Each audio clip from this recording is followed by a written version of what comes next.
বন্ধুরা সবাইকে স্বাগতম আমার বাংলা রান্নাঘর চ্যানেলে। আমি আজকে নিয়ে এসেছি চিংড়ি ভাপা সর্ষে ও পোস্ত বাটা দিয়ে। আমি প্রথম বাজার থেকে হাফ কিলো চিংড়ি মাছ এনেছিলাম। এই তো চিংড়ি মাছগুলোকে ধুয়ে কেটে পরিষ্কার করে নিয়েছি এবং এর মধ্যে হলুদ এবং লবণ দিয়েছি। একটু মেখে 10 মিনিটের মতো রেখে দেব। একটু ভালো করে মাখিয়ে নিলাম। এই তো মাঝখানে রগগুলো ফেলে দিয়েছি চিড়ে।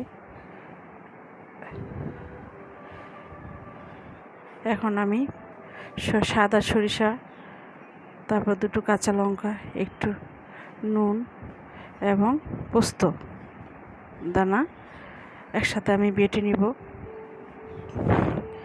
বেটে নেওয়ার পরে আমি আগে থেকে নুন হলুদ মাখা চিংড়ি মাছের মধ্যে একটু হলুদের গুঁড়ো, একটু মরিচের গুঁড়ো, একটু ধনিয়ার গুঁড়ো, একটু জিরের গুঁড়ো দিয়ে দিলাম।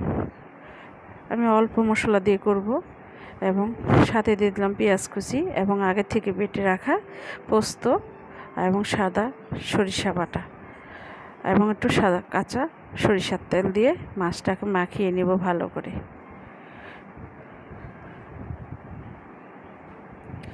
আমি ভালো করে মাখিয়ে নিয়েছি। এর মধ্যে আরেকটু সরিষার তেল দিয়ে দিলাম। এখন আমি একটা স্টিলের বাটিতে মাছগুলো সুন্দর করে দিয়ে দিব।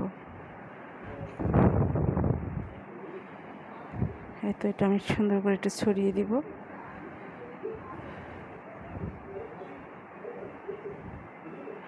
এর মধ্যে আমি দিয়ে দিব 2 কাঁচা লঙ্কা এবং একটু কাঁচা সরিষার তেল উপর দিকে একটু ছড়িয়ে দিব।